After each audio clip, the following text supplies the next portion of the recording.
우리가 자유를 위하여 부르심을 입었습니다. 그리고 정령 자유를 얻었습니다. 근데 그 자유로 방종하지 않고 피차 그리스도의 사랑 안에서 서로를 섬기는, 스스로 낮아져서 종의 역할을 감당하는 것, 이것이 갈라디아 교회뿐 아니라 오늘 우리에게 성령께서 지시하여 주시는 하나님의 은혜인 줄로 믿습니다. 성령으로 살면, 그리고 그 다음에 이어서 나오는 것이 네가 성령으로 행동해야 되지 않겠니? 라고 물으시는 겁니다. 성령의 은혜를 받았으면 하나님 이제 성령 주시는 뜻대로 살겠습니다 라고 고백했다면 그 다음부터 언행심사에 있어서 삶의 전반의 행위가 성령으로 행동해야 되지 않겠느냐라고 말씀이 우리에게 요구하고 있는 거예요. 자, 성령의 9가지 은사들, 우리의 자유의지로 맺는 겁니다. 오전 시간에 말씀드렸지만 성령의 9가지 은사는 우리 자유의지 전혀 상관없어요. 우리의 원함하고 아무 상관없어요. 나의 필요를 가장 잘 아시고 나의 생리적 체질을 가장 잘 아시는 하나님께서 일방적으로 필요를 따라 부어주시는 것이 은사인데, 그렇기 때문에 내가 다 가질 수 없지만 성령의 열매는 그것이 아니라 하나님이 우리에게 주신 은사를 통해서 우리가 얼마나 최선을 다해서 노력하는 삶을 사느냐라고 하는 거예요. 구원은 공짜로 받았지만 공짜로 받은 은혜에 감사해서 그것을 갚고자 몸부림치는 자유의지의 선용, 이것이 성령을 따라 사는 자의 삶이라고 하는 거예요. 그래서 성령의 열매를 9가지를 맺기 위해서 우리가 최선을 다해서 살아야 된다. 그것을 성결의 영 또는 성화, 영화의 과정이다. 우리가 그렇게 이야기를 합니다. 즉 자기 노력이 필요하다는 거예요. 중생은 순간적으로 어느 날 갑자기 이루어지는 것이지만 그 태어난 새 생명이 사람다운 구실을 하기 위해서 성장과 과정과 돌봄이 필요하다라고 하는 거예요. 그리고 때때로는 자기의 노력도 필요하다고 하는 것이죠. 그래서 나 성령 받았으니까, 나 방언하니까, 나 예언이 임했으니까 나는 이제 하나님의 사람이야. 가만히 있어도 더 뭐가 저절로 다 됐고 신령한 사람, 영적인 세계에서 사탄이 와도 능히 이기고 승리할 수 있는 사람으로 착각한다면 안 된다고 하는 거예요. 양수 겹장으로 들어오지 않습니까? 광명한 천사처럼 들어오기도 하고 때로는 아주 공포스럽게 무섭게 우는 사자처럼 달려들기도 하고 양수 겹장으로 우리들의 삶을 힘들게 할 때, 그때 내가 나 옛날에 성령 받았으니까 내가 방언으로 기도하니까 됐어 라고 하는 것이 아니라 삶으로 적극적으로 대처하고 성령을 따라 살아가야 된다라고 하는 거예요. 자, 히브리서 6장 4절부터 보게 되면 5절 6절에 한번 빛을 받았어요. 하늘의 은사를 맛봤어요. 성령에 참여했어요. 그리고 하나님의 말씀, 선한 말씀이라고 여기다가 수식어를 더 붙였는데 하나님의 말씀 맛봤어요. 내세의 능력, 천국의 소망 맛봤어요. 그리고도 타락하면 안 되잖아요. 근데 그렇게 하고도 타락한 사람들이 있다는 거예요. 그렇잖아요. 하늘의 은사 뭐예요? 성령의 9가지 은사들. 그렇죠? 뭐 지식의 은사, 지혜의 은사, 영분별의 은사, 병고침의 은사, 예언의 은사, 방언의 은사, 통변의 은사, 믿음의 은사, 이런 하늘의 신령한 은사들을 체험했어요. 성령에 강력하게 참여했어요. 성령에 충만해 보였어요. 부흥회 때 하나님께서 주신 놀라운 은혜로 말미암아 성령의 불이 가슴에 떨어지는 걸 경험했어요. 그리고 성경 공부하고 제자 훈련하고 설교 듣고 성경 통독하고 하는 가운데 이 말씀의 능력을 맛봤어요. 야, 안 되는 줄 알았더니 말씀 읽고 기도했더니 하나님께서 안 될 것 같은 거 풀어주시더라. 내 힘으로 도저히 상상도 못했는데 하나님이 말씀 읽고 기도하니까 풀어주시더라. 해결해 주시더라. 응답해 주시더라. 맛봤어요. 그리고 심지어 그 가슴이 발을 땅에 디디고 살지만 심령이 천국에 사는 기쁨이 있는 거예요. 상황은 나아진 게 없어요. 물질적으로 상황적으로 좋아진 거 하나도 없어요. 그런데 왜 이렇게 심령이 기쁜지 몰라요. 하늘을 사는 거예요. 내세의 능력이 성령을 통해서 맛보게 된 거예요. 이 사람이 타락할 수 있습니까? 예, 자유의지를 선용 안 하는 순간 어저께까지 그런 사람이 오늘 타락할 수 있습니다. 그것이 발람 선지자의 사건이고 후메네오의 사건이고 바울을 쫓아냈던 그 많은 종들 가운데 불의장색 알렉산더 같은 사람이 나오는 거예요. 그렇게 타락한 자들 다시 새롭게 하여 회개하게 할 수 없나니, 왜냐하면 십자가의 주님을 또 못 박는, 하나님의 아들을 십자가에 또 다시 못 박는 그런 일을 하기 때문이라 그랬어요. 사도 바울이 가장 인생에 자랑스러운 것이 뭐예요? 왕족 가문의 베냐민 지파 혈통도 아니고요, 사내들이 공의원도 아니고요, 히브리파라고 하는 것, 바리새파라고 하는 것을 붙잡은 것도 아닙니다. 가말리알 문화에서 공부했다고 하는 석학이라고 하는 지식세계의 최고봉을 자랑하는 것도 아닙니다. 권력 집안의 로마의 시민권을 자랑하는 것도 아닙니다. 그가 자랑하는 것은 세상적인 것을 배설물로 내려놓고 그리스도를 아는 지식이 가장 최고봉, 고상함을 인함이라. 높을 고자, 고상한, 가장 고상한, 그보다 더 높은 것이 없을 만큼 가장 고상한 고매한 인격을 그가 깨닫게 된 겁니다. 여러분 안에 하나님의 성령에 대한 분명히 비침이 있다고 하면 우리가 마땅히 어떠한 자가 되어야 할까? 성경은 우리에게 분명히 가르쳐주고 있고 우리 안에서도 성령이 그것을 말씀하고 있습니다. 그래서 구원받는 건 너무나 중요한데 구원받은 이후에 성령으로 행하는 삶이 얼마나 중요한가 하는 거예요. 자, 두 가지를 얘기하고 있는데 로마서 8장 14절하고 에베소서의 말씀인데 먼저 한번 로마서 볼게요. 하나님의 영으로 인도함을 받는 사람은 하나님의 아들이다. 자, 우리가 하나님의 자녀예요. 그렇죠? 하나님의 자녀예요. 그러면 마귀의 영으로 인도함을 받아야 돼요? 어둠의 영으로 인도함을 받아야 돼요? 누구의 영으로 인도함을 받아야 돼요? 하나님의 영. 여러분들 하나님의 영은 바로 성령이죠? 하나님의 자녀들은 성령의 인도함 받아야지 다른 것에 인도함 받으면 안 됩니다. 두 번째 또 하나가 에베소 4장 30절에 우리가 받은 그 성령을 인해서 그 다음 구절은 없어요? 네, 하나님의 성령을 뭐하게 하지 말라고요? 근심하게 하지 말라. 그 안에서 너희가 구원의 날까지 꽝꽝꽝 하나님의 아들 딸 맞다. 그리고 도장을 받았다고 하는 거예요. 성령을 회방하거나 성령을 근심하게 하는 행위. 자, 물론 어법으로 보게 되면 우리가 막 해방하고 해코지 해갖고 성령이 당하십니까? 우리가 막 근심하게 해갖고 성령이 근심하십니까? 문장의 어법으로는 안 맞아요. 그런데 뭘 이야기하고 있는 뜻이죠? 우리가 성령을 근심하게 하는 행위를 한다는 거예요. 그것으로 인해서 성령이 근심을 당하고 해방을 당하시지는 않는 능력자, 전능자이시지만 그럼에도 불구하고 우리의 행위는 그런 행위를 한다는 이야기입니다. 성령이 근심하는 것이 아니라 우리의 행위가 성령 근심시키는 것과 같은 행위를 자극해낸다고 하는 것이죠. 우리가 정말 구원받았다면 구원의 날까지 인치심을 받은 자는 절대 성령을 기쁘시게 하는 자의 삶을 살아가지 성령을 회방하거나 성령을 근심하게 하는 자의 삶을 살지 않는다라고 하는 거예요. 그것은 뭐예요? 자기 노력이죠. 그것은 뭐예요? 자유의지죠. 선용해야 된다고 하는 것이죠. 그래서 구원받는 것 중요하지만 구원받은 이후에 떨며 두려움으로 구원을 이루어가는 과정 속에서 우리가 성령의 도우심을 날마다 구하고 살아야 돼요. 성령에 대한 오해들이 많기 때문에 때로는 성령 운동하는 사람들, 기독교에 많은 오염을 시켰죠. 여러분, 그냥 우리 교인들이 이렇게 쉽게 이해했으면 좋겠어요. 성령이 뭐냐? 아, 선교의 영입니다. 내 생명 살려놓고 나보고 다른 사람 생명도 살려놔. 이렇게 말하는 이 영이 성령이다. 그래서 성령은 선교의 영이다. 성령이 와서 제일 먼저 사람에게 증표로 따다다다다다 하고 주신 것이 무엇이냐? 방언이다. 왜 방언을 주었냐? 16개국 사람들이 왔는데 갈릴리 말로 표현하니까 크레테 섬에서 왔고 로마에서 왔고 아라비아에서 왔고 터키에서 왔고 헬라 그리스에서 왔는데 16개 도 사람들이 동시 통역기가 없어갖고 도대체 무슨 얘기하는지 못 알아듣는데 성령께서 난 곳 방언으로 알아듣게 역사해 주셨더라. 여러분, 우리가 방언 그럴 때 뭐 랄랄랄라 따따따따 하는 그런 또 단음적인 그 표현인데 이걸로 한 게 아니에요.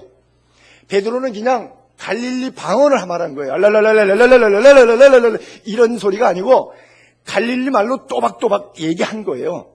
그렇게 말한 게 아니에요. 근데 갈릴리 말인데 로마 사람은 로마 말로, 그리스 사람은 그리스 말로, 터키 사람은 터키 말로 알아들었다는 거예요. 이게 초대교회 방언, 사도행전 2장의 방언이에요. 우리가 방언, 사도행전 2장의 방언이다 랄랄랄랄랄랄랄랄 이런 걸로 생각하지 절대 그렇게 하지 않았어요. 베드로 그냥 자기 말했어요. 그러니까 갈릴리 사람은 그게 방언으로 안 들리죠. 자기 방언이니까. 그래서 방언을 주신 이유는 그 언어가 내 언어가 아니기 때문에 깨닫게 하시는 목적으로 처음 주셨다고 하는 거예요. 그 이후에 하늘의 언어로서 우리가 말하는 1차적 방언 이후에 2차적 방언 가운데 영계를 새롭게 열어주는 가운데 사도 바울이 사용했던 방언. 그래서 나는 너희가 다 그렇게 방언 말하기를 원한다고 했던 그 방언. 이것이 다른 것인데 1차적으로 성령이 선교의 영으로 오셔서 우리에게 주셨던 것은 하나님의 말씀을 해독하게 하는, 복음을 듣게 하는 그런 역할을 위해서 우리를 부르셨다고 하는 거예요. 그래서 성령 운동, 사실 이런 거 아령 들고 막 운동하면 근육 조금 생겨요, 그렇죠? 달리기 막 하게 되면 심장의 심폐 기능이 좀 늘어나서 호흡을 조금 불편한 사람들은 막기, 걷기, 뛰기 운동을 살살 하면서 한두 달 가면 아무래도 좋아지는 걸 느껴요. 그렇죠? 담배 하시던 분 담배 끊고 공기 맑은 데 가서 숨 운동 조절하게 되면 아무래도 폐활량이 훨씬 좋아지. 운동으로 다 돼요. 근데 성령도 그럼 운동하면 되는 거예요? 성령은 하나님의 영이니까 운동한다고 되는 것은 아니지만 인간 편에 있어서 자유의지를 통해서 운동하고자 하는, 말씀을 사모하고자 하는 그 열정으로 주를 가까이 하는 게 필요해요. 물론 운동으로 되는 것이 아니라고 해서 그러면 할 필요 없어, 기도할 필요도 없어, 모일 필요도 없어, 그것은 틀린 거예요. 그럼에도 불구하고 필요하면 기도원도 가고 예배 시간도 안 빠지고 기도의 자리에 모이고 말씀 읽는 자리에, 말씀 듣는 자리에, 말씀이 선포되는 자리에 가서 자꾸 자기 육체를 의지적으로 거기다가 던져야 돼요. 뭐든지 잘하는 사람은 시간 투자한 거예요. 영어 잘하는 사람 단어 외운다고 달달달달 시간 투자한 거고요. 당구 잘하는 사람 다 마친 거고요. 탁구 잘하는 사람은 탁구장에 있었던 거고요. 골프 잘하는 사람은 골프장에서 시간, 누구보다 시간을 더 많이, 자기 생애 가운데 더 많은 부분의 시간을 거기다가 쓴 사람이 그거 잘하게 되어 있어요. 말씀에 강한 사람, 기도에 강한 사람, 그리고 그것을 삶으로 실천한 능력에 강한 사람은 어디서 오느냐? 성령을 따라 자유의지를 거기에다가 시간을 더 많이 들여서 투자한 사람들이 그렇게 되는 거예요. 나타나는 거룩한 열매들, 여러분들 안에도 이런 능력의 역사가 체험될 수 있게 되기를 바랍니다. 그런데 그 성령이 주시는 은혜 안에서 해야 되는데 성령을 인위적으로 자꾸 운동으로 발산해 내려다 보니까 자꾸 사람을 넘어뜨리는 거라든지 시각적인 쇼업으로 성령을 보여주기 식으로 예배를 이렇게 진행하는 것, 이게 잘못됐다고 하는 거예요. 이것은 뭐예요? 성령 회방죄예요. 성령 모독죄고요. 성령을 모욕하는 것이고 성령을 오염시키는 거고, 한국 교회의 메시지의 말씀의 건강성을 엄청나게 훼손해서 사람들을 오도하고 하는 거예요. 그건 천국으로, 영생으로 인도하는 길이 절대 아니에요. 그리고 성령이 임재하시면 자기를 내려놓고, 자기 주장을 내려놓고 하나님의 이끄심에 전폭적인 순종이 가능해집니다. 순종한다는 것만큼 어려운 것은 없어요. 그렇잖아요. 여러분 인생 살면서 아내와 남편 사이에, 부모와 자식 사이에, 교우와 교우 사이에, 목회자와 성도 사이에 제일 어려운 게 어떤 의미에서는 순종하는 거예요. 여러분들 입장에서도 목사님한테 순종한다, 쉽지 않죠. 어려운 이야기죠. 그러나 인위적인 과정이 아니라 정말 성령을 따라서 행하는 일들이라 그러면 내가 내려놓아야 되는데 그게 잘 안 내려. 대표적인 케이스가 사울 왕이에요. 사울 왕이 지가 어떻게 해서 왕 됐는데, 사무엘이 하나님의 부르심 때문에 양각 나팔에다가 올리브 기름 넣어가지고 그 위에다가 붓고 안수할 때 여호와 영이 임해서 왕으로 삼았어요. 나 같은 사람이 어떻게 왕 되냐고, 절대 그럴 수 없다고. 사실 왕 삼겠다고 불렀더니 이 친구가 어디로 도망갔냐면요, 마차 바퀴 있지 않습니까? 양쪽 바퀴에 널판지 있을 거 아니에요, 마차니까. 그 양쪽 바퀴 사이, 행구 사이에 들어가서 숨었던 사람입니다. 사울이 내가 어떻게 기름 부은 왕이 되냐고, 안 된다고, 난 못한다고. 데려다가 교육시켰어요. 사무엘 선지자가. 왕 됐어요. 기도할 때마다 전쟁에 하나님께 승리를 줘요.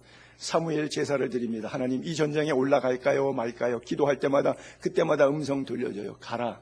이번 전쟁은 하지 말아라. 포기해라. 꼭 나가라. 연합해라. 연합하지 말라. 그때마다 나가서 말씀대로 순종했더니 백발백중한 거예요. 야! 기도의 힘이 이렇게 있어요? 주의 종이 한 번씩 기도해주고 내리는 결단은 하나님의 음성이로구나.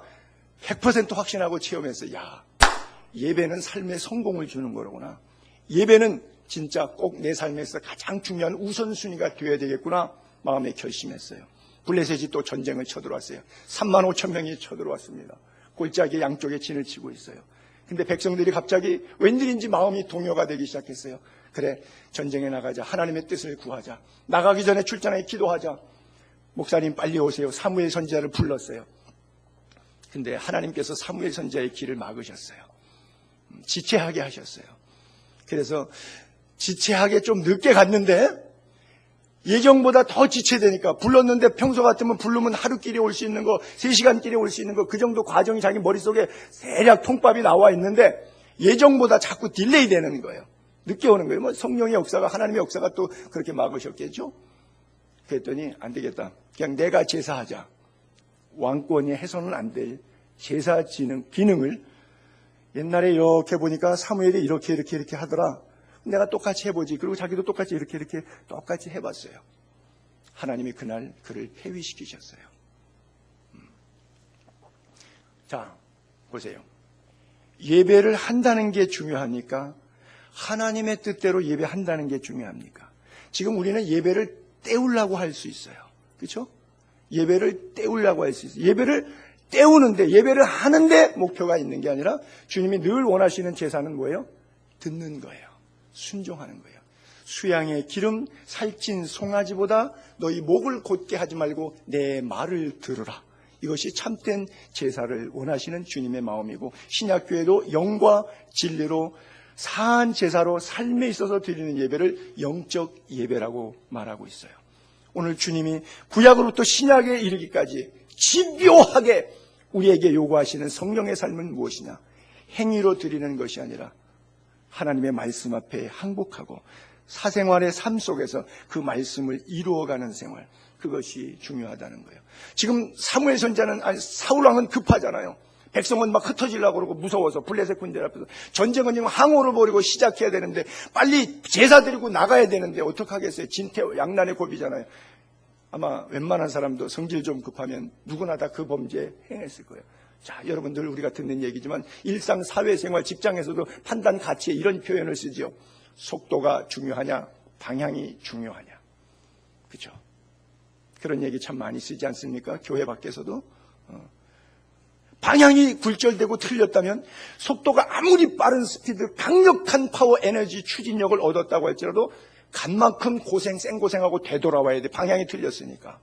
그렇잖아요. 평양으로 갈 건지 부산으로 갈 건지. 암만 빨리 간다. 그게 무슨 얘기죠? 몇 초 만에 끊었다. 빨리 갔다는 것이 아무 의미가 없어요. 목적지에 천국과 지옥으로 갈라지기 때문에.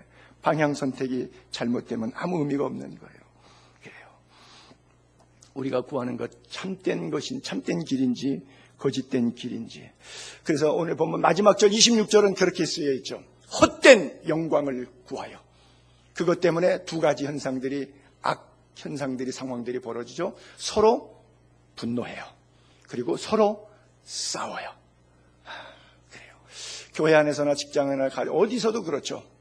하나님의 영광의 제1순위, 하나님을 영화롭게 하는 것이 삶의 1순위가 되는 사람들에게는 문제가 없는데, 하나님의 영광과 영화스럽게 하는 것이 1순위가 아니라 헛된 영광, 즉 내 중심적인 것을 설득, 표현, 강조하려다 보면 결국 둘이 어떻게 돼요? 서로 분노해요.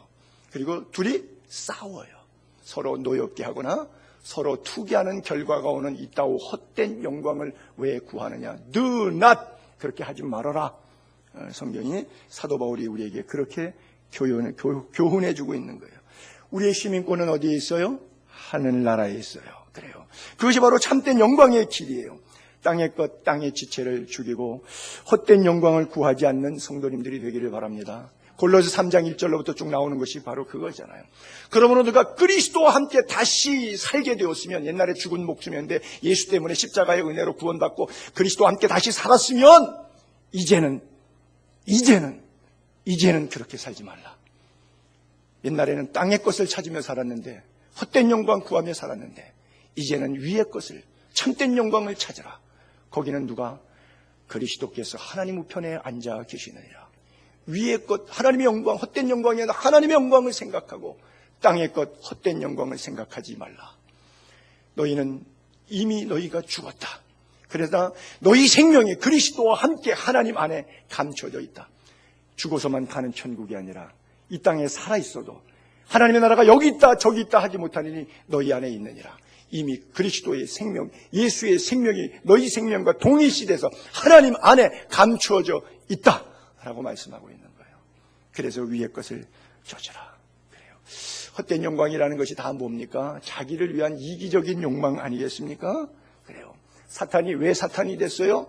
자기의 이기적인 욕망 때문에 하나님의 영광, 거짓된 영광을 가로채지 않습니까? 거짓된 영광에 가로채어서 하나님의 영광 돌리지 않냐고 지가 도중에 거짓말하고 속이고 해서 자기가 하나님의 영광을 가로챈 것이 바로 계명성이라고 하는 게 아니겠습니까? 라틴 발음으로 우리가 루시퍼라고 하는데 성경에 루시퍼라고 단어가 안 나오고 벌게인트 역에 성경을 갖다가 라틴어로 이태리 말로 번역하는 가운데 이태리 말 가운데 바로 계명성이라고 루시퍼라고 하는 단어를 써서 우리가 가브리엘, 미카엘, 루시퍼 이런 단어를 써서 타락한 천사를 바로 루시퍼라고 계명성이라고 이렇게 부르지 않습니까? 그래요. 그가 취했던 게 뭐예요? 헛된 영광이잖아요. 하나님의 영광을 구하지 아니하고 자기에게 영광을 귀착시켰던 그 마음. 우리들이 예수 믿으면서 주리를 들어서 늘 표현하듯이 말씀을 따라 하나님의 영광을 위해 사는 게 아니라 나의 영광을 위해서 성경을 인용하고 악용하고 그것을 하나님 이랬으니까 나를 들어주셔야 돼. 하나님 무조건 내 편이 되시. 내가 죄를 짓고 타락하고 부패하는데도 하나님을 인용해서라도 내 편이 되게 만들려고. 성경책이 내 인생의 앞에 있는지 뒤에 있는지 나하고 붙어있는 건 맞는데 내 앞쪽에 붙어있는지 내 뒤쪽에 붙어있는지 혼돈스러운 삶. 무슨 영광을 위해서 어떤 영광을 위해서 살아가는지 삶의 정체성이 구분이 안 된 삶. 그래요.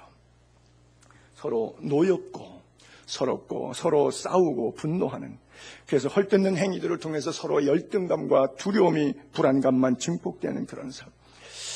요한일서 2장 15절을 보겠습니다. 선악과와 같은 표현이 여기 이렇게 나오죠. 보암직, 먹음직, 지혜롭게 할 만큼 탐스러운 나무라고 하는 것처럼 이 세상이나 세상에 있는 것들을 사랑하지 말라. 정복하고 누리라 그랬어요. 분명히 창세기에. 정복하고 누리도록 다스리도록 그렇게 문화적 명령을 주었는데 사랑에 빠져버린 거예요. 동화돼 버린 거예요. 우리는 세상을 정복해야 되고 다스려야 돼요. 성령 안에서. 세상에 있는 것들을 사랑하지 말라. 누구든지 세상을 사랑하면 아버지의 사랑이 공존할 수가 없다. 왜냐하면 하나님은 거룩하시기 때문에.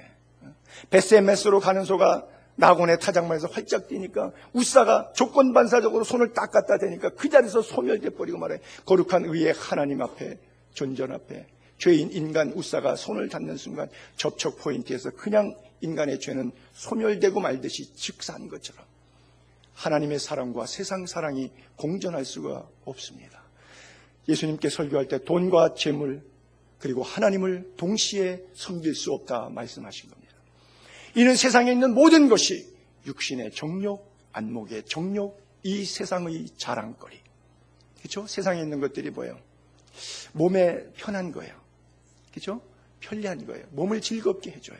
그리고 나의 욕심들을 식욕이든 성욕이든 내 정욕들을 해결해 주는 것들이에요. 세상에 있는 것들, 우리가 추구하는 것, 돈 많이 벌고 싶은 이유도. 그 다음에 안목의 정욕, 뭐 여행 가고 즐기고 눈을 시원하게 하고 눈앞에 즐거움과 쾌락거리를 만들어내고 모든 것들이 뭐 스피드, 섹스, 스크린 모든 안목의 정욕들이에요.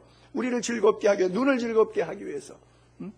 그 다음에 내가 최고라고 하는 이 세상의 자랑거리들. 무슨 회장, 뭐 동창회장, 라이언스클럽 회장, 로타리 회장, 우리가 어디 가든지 뭐 한번 장해갖고 이 세상거리에 자기 이름을 내고 싶어하는 자랑거리. 이 다 세상 사랑 속에 내포되어 있는 것들이에요. 다 아버지께로 온 것이 아니요 세상으로부터 온 것이라. 이 세상 끝납니다. 정욕도 끝납니다. 그러나 영원한 것이 하나 있습니다. 하나님의 뜻을 행하는 자. 여러분은 하나님의 뜻을 행하는 자입니까? 나의 뜻을 행하기 위해서 사는 자입니까? 그래요. 교회 오래 다닌 사람일수록 내가 더 잘 믿는 사람이라고 하는 착각에 빠져 있습니다. 여러분, 제가 눈을 씻고 봐도 그런 오랜 세월은 아니지만 아직 60년이 채 못 넘었지만 교회 오랜 신자들보다 오신 지 얼마 안 되신 분들이 믿음이 더 순수하시더라고요. 그것이 정답은 아닐진정 정말 80, 90% 이상. 그래서 부흥사들이 오래되신 분들을 묵은 닭 신자라 그러죠. 닭이 질겨서 이빨도 안 들어간다고요. 그래요. 신앙심이 깊어가고 신앙의 연조와 세월이 깊을수록 흐물흐물해져서 하나님이 손대고 마음대로 쓰실 수 있는 그냥 턱 잡아서 아무렇게나 쓰셔도 주님 마음대로 써서 나를 사용해 주세요라고 하나님의 손에 편하게 올려드릴 수 있는 그런 존재로 빚어져 갈 수 있게 되기를 바랍니다. 성령을 따라 사는 사람, 가장 중요한 첫 번째 원리가 뭐냐면 빌립보서 2장 3절에도 있는데, 나보다 남을 높게 여기는 거예요. 나보다 남을 낮게 여긴다, 이렇게 써 있어요. 그렇죠? 내가 존귀한 은혜를 입어서 예수 그리스도의 십자가의 보혈의 피로 구원받았다면 내 옆에 있는 그 생명을 위해서 주께서 흘리신 보혈의 피가 더 귀하게 느껴지는 것, 나보다 남을 더 존귀하게 느껴지는 것이 성령으로 충만한 사람의 모습이고, 또 하나 더 이야기한다면 다음 주에 이제 6장으로 넘어가게 되면 2절에 너희가 짐을 서로 지라 그리하여 그리스도의 법을 성취하라, 이런 메시지가 나오거든요. 짐을 서로 져주는 거예요. 육신에 속한 사람은 자기의 소욕을 위해서 짐을 상대방에게 핑퐁하지요. 짐을 서로 지우지요. 그러나 성령을 따라 행하는 사람은 나의 짐, 자기를 부인하고 자기 십자가를 질 뿐 아니라 형제와 자매의 아픔과 고통까지 함께 끌어안고 걷고자 하는 그런 은혜가 그의 가슴에 있죠. 그가 능력이 있어서가 아니라 성령께서 그를 붙들어 주시기 때문에 그가 그러한 삶을 살기로 헌신하고 결단하죠. 이것이 그리스도의 법을 이루는 것이래요. 율법은 눈은 눈, 이는 이, 이렇게 말하지만 그것을 뛰어넘어서 그리스도의 법은 형제를 사랑할 때 죽기까지 사랑하며 원수를 사랑하고 위하여 축복을 비는 것, 짐을 서로 지어주는 것. 그래요. 여러분, 고대의 짐은 누가 지는 거예요? 이 성경이 쓰여질 당시 2000년 전에 노예 시대 때는 짐은 누가 지? 주인이 져요? 머슴들이 지지 않습니까? 그 시대의 정황 속에서 이 글이 기록된 거예요. 내가 주인이 아니라 자유를 위해서 부르심을 입어서 십자가의 보혈로 진정한 자유를 얻었는데 그 자유로 방종하는 데 쓰지 않고 스스로 낮아져서 서로 섬기는 종의 자세로 낮아지고 한없이 더 낮아져가는 모습, 갈수록 예수를 믿은 지 10년이 되고 20년이 됐더니 그 헌신도의 모습이 정말 성직자 모습 같고 존경스럽고 하나님이 쓰셨던 제사장과 선지자와 같은 모습으로 점점 내려가는 자의 삶. 성령으로 살면 그렇게 성령으로 행할 수 있는 사람으로 서서히 조금씩 변해가는 것이죠. 여러분, 말씀을 맺을게요. 믿음이 좋다, 그런 얘기들, 아무개 집사님, 우리 목사님, 믿음이 좋다. 즉, 이게 아주 어떤 상황에도 흔들리지 않아서 아주 단단하다, 강하다. 응? 믿음이 강하다. 성경에 믿음이 강한 표현, 어떤 사람이 강한지를 이렇게 써 있어요. 마지막 구절 보세요. 믿음이 강한 우리는 어떤 사람이 강한 거예요? 믿음이 약한 자의 약점을 담당하고 그리스도의 법을 이루기 위해서 짐을 서로 져주는 것처럼 약한 자 약점 감당해주고, 그리고 이기적으로 살지 않고 이타적으로 사는 것, 그것을 뭐라 그래요? 자기를 기쁘게 하지 아니할 것. 우리는 내 기쁨에 충족되지 않을 때 상대를 향해서 원망과 불평을 토로하기 시작합니다. 그렇죠? 그것이 아니라 약점을 내가 감당해주고 그의 약점이 나의 약점이 되고, 그리고 내 기쁨을 위한 삶으로 그냥 달려가는 것이 아니라 내 기쁨을 내려놓고 상대의 약점을 담당해서 서로 기쁨의 자리에 나아갈 수 있도록 그를 끌어올려주는 것, 그것이 진정 성령으로 살고 성령으로 행하는 자입니다. 사랑하는 예수의 유해 지체들이요, 성령과 동행하게 되기를 주의 이름으로 축복합니다.